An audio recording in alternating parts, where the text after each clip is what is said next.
Muy bien, el día de hoy estamos realizando un video para los alumnos de cuarto año de secundaria del Colegio Mancio Varona que tiene que ver con la parte introductiva del sistema endocrino, ¿no? Recuerden que el sistema endocrino lo estudia la famosa parte de la medicina llamada endocrinología.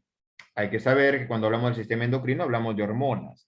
¿Y qué es una hormona? Una hormona es una sustancia química que va a regular una función ya establecida en el cuerpo. Hay que recordar que las hormonas regulan funciones, pero no crean nuevas funciones. ¿Quiénes producen las hormonas? Obviamente las famosas glándulas endocrinas, glándulas mixtas o anficrinas, y además órganos que no son glándulas, pero que también producen hormonas, como por ejemplo el corazón. Bueno, vamos a empezar hablando de las glándulas endocrinas, como por ejemplo la tiroides. Ahí está, la tiroides que produce unas hormonas llamadas la T3 y la T4. La T3, la triyodotironina, y la T4, la tetrayodotironina.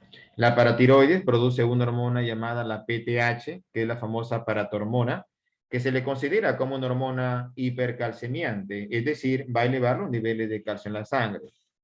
La glándula suprarrenal, aquí se producen cierta cantidad de hormonas como el cortisol, los andrógenos, incluso las catecolaminas. Tal es el caso que estamos hablando de la adrenalina y la noradrenalina.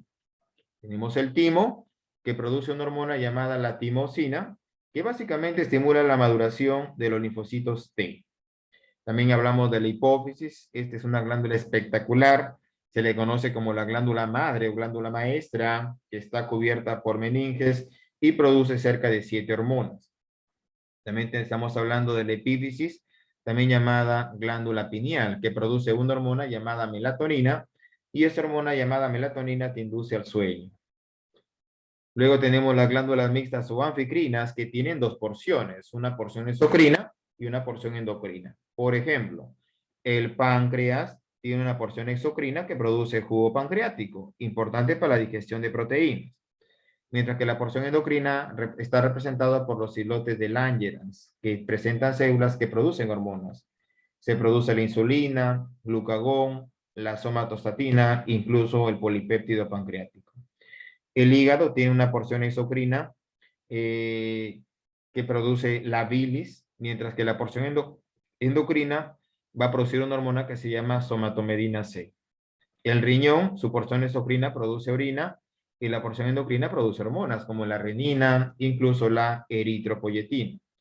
Los ovarios, su porción exocrina, eh, básicamente produce los gametos, que es el ovocito 2, y la porción endocrina del ovario produce hormonas como los estrógenos, la relaxina, incluso la progesterona. Luego tenemos los testículos, que su porción endocrina produce los gametos, como los famosos espermatozoides, pero la porción endocrina produce hormonas como la testosterona, incluso la inhibina. Existen órganos que no son glándulas, pero también producen hormonas, como por ejemplo el corazón, que a nivel de la aurícula derecha del corazón se produce el péptido natriurético auricular, también llamado natriopectina, que es una hormona que básicamente disminuye la presión arterial. A nivel del intestino delgado tenemos las células APUTS, que producen hormonas como la secretina, la pancreosimina, la colicistoquinina, incluso glucagon. Luego tenemos el estómago, que produce dos hormonas como la gastrina, y también produce una hormona que se llama grelina. La grelina es una hormona que estimulará o estimula el apetito. La placenta produce cierta cantidad de hormonas como la progesterona, los estrógenos, pero también produce una hormona que solamente lo produce ella, que se llama la beta-HCG.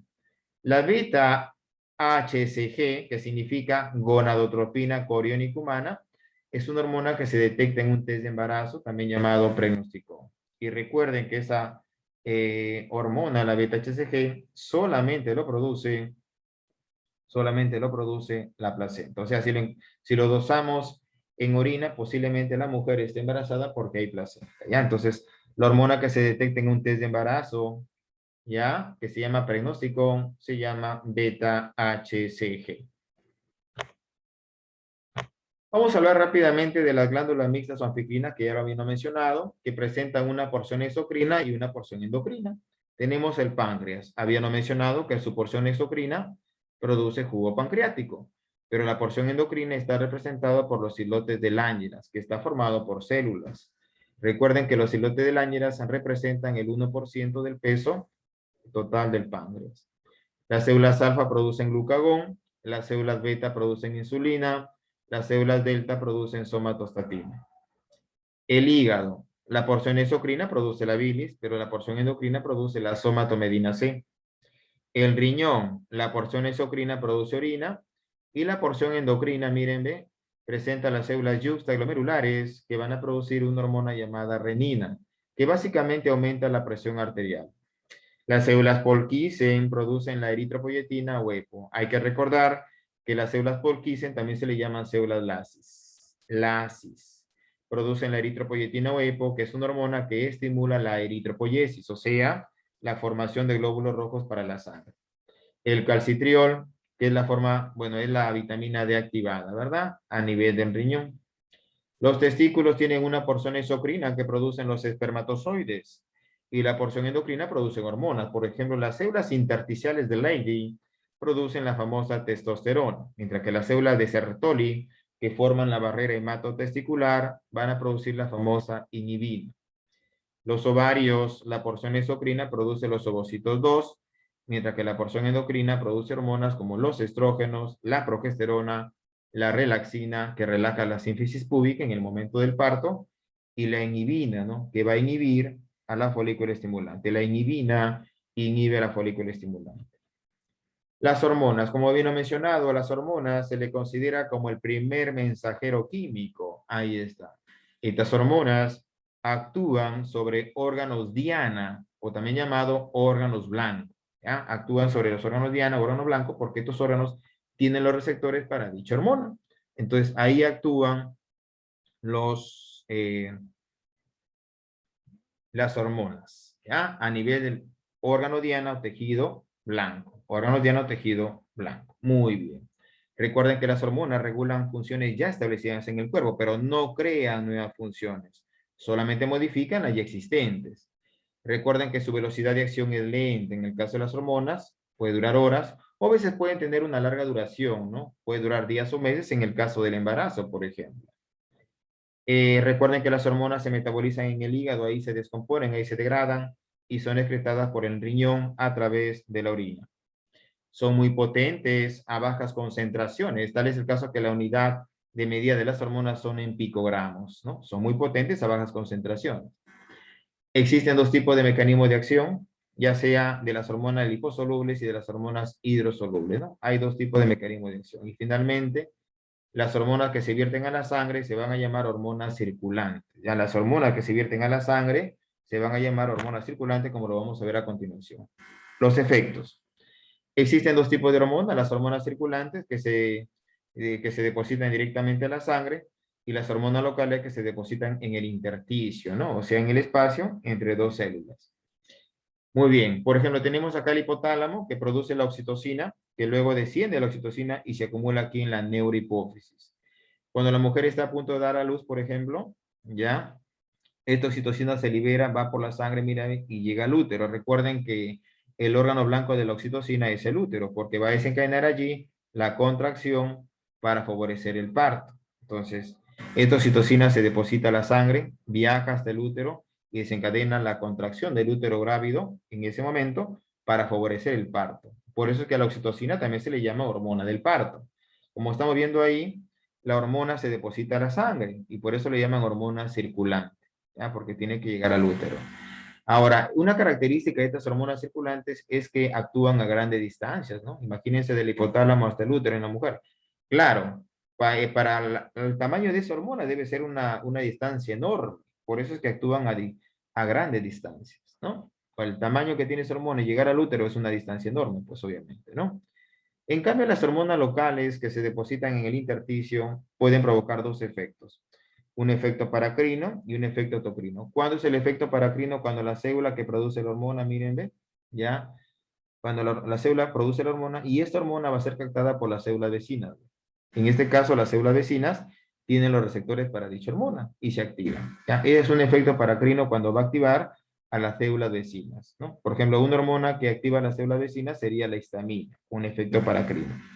En cambio, un efecto autocrino es cuando la propia célula produce la hormona y ella misma, esa hormona es captada por ella misma y se activa, ¿ya? Ese es un efecto autocrino, cuando la propia célula produce la hormona y esa hormona, mira, es captada por ella misma y se activa la célula, ¿ya? ¿Quién tiene efecto autocrino? Tenemos la interleuquina 2, aunque en un libro encontré que, aparte de la interleuquina 2 que tenía efecto autocrino, también tenía efecto paracrino. En cuanto a los mecanismos de acción, existen dos tipos de hormonas liposolubles y de hormonas hidrosolubles. Bueno, como dice el nombre, las hormonas liposolubles son solubles en grasa o en lípidos, por eso es que atraviesan la membrana celular, que es de naturaleza lipoproteica. Entonces, ¿quiénes son hormonas liposolubles que atraviesan las membranas? Las hormonas esteroideas, que derivan del colesterol, las tiroideas, que se utilizan aminoácidos esenciales para producir dichas hormonas, y como atraviesa la membrana celular, obviamente, el receptor de membrana, el receptor básicamente se encuentra dentro de la célula. Por eso es que presenta receptor intracelular. Como vemos allí, la hormona que es el primer mensajero, mira, ve, atraviesa la membrana, por eso es liposoluble, pero ya en el citoplasma se forma el complejo hormona receptor. Este complejo hormona receptor va a convertir el ADN en ARN mensajero. Y este ARN mensajero, mira, ve, va a dar lugar a la formación de la síntesis de proteínsinasas. Y si hay síntesis de proteínsinasas, obviamente la función se llevará a cabo. ¿Ya? Muy bien. En cuanto a las hormonas hidrosolubles, ya, que no son solubles, obviamente, son solubles en agua, ya, se caracterizan porque no atraviesan la membrana celular. ¿Ya? Entonces, ¿quiénes son hormonas hidrosolubles? Las catecolaminas, la adrenalina y la noradrenalina, por ejemplo, los péptidos y proteínas también, incluso los eicosanoides. Otras hormonas hidrosolubles muy importantes que realizan todo esto son la histamina, la melatonina, incluso la serotonina. En este caso, como la hormona no atraviesa la membrana celular, el receptor de membrana se va a ubicar aquí en la membrana celular. Entonces, cuando viene la hormona que es el primer mensajero, se une con el receptor de membrana para formar el complejo hormona-receptor. Ahí mismo existe una enzima que se llama adenilato ciclasa. Esta adenilato ciclasa va a convertir el ATP en AMP cíclico. ¿Y qué es el AMP cíclico? Obviamente, el segundo mensajero. Hay que recordar que existen, aparte del AMP cíclico, que es el segundo mensajero, otros segundos mensajeros, como por ejemplo, el GMP, el DAC, el diacilglicerol, el IP3 y el calcio. Entonces, cuando te preguntemos en el examen, quiénes son segundos mensajeros, aparte del AMP cíclico, que significa adenosín monofosfato cíclico, sería el GMP cíclico, el diacilglicerol, el IP3 y el calcio. Luego, el segundo mensajero, que es el AMP cíclico, va a convertir el ADN en ARN mensajero. Y este ARN mensajero dará lugar ¿a qué? A la síntesis de proteínsinasas. Y si hay síntesis de proteínsinasas, obviamente la función se llevará a cabo. ¿Ya? Entonces, existen dos tipos de mecanismos de acción hormonal, tanto de hormonas liposolubles que pueden atravesar las membranas y por lo tanto la formación del complejo receptor se forma intracelularmente. En cambio, las hormonas hidrosolubles no pueden atravesar las membranas y por lo tanto el complejo hormona receptor se forma en ese lugar, ¿no? En la membrana nomás, para formarse el segundo mensajero y obviamente dar la conversión del ADN en ARN mensajero y el ARN mensajero dará lugar a la síntesis de proteínsinasas, donde obviamente ya se va a realizar el efecto de dicha hormona.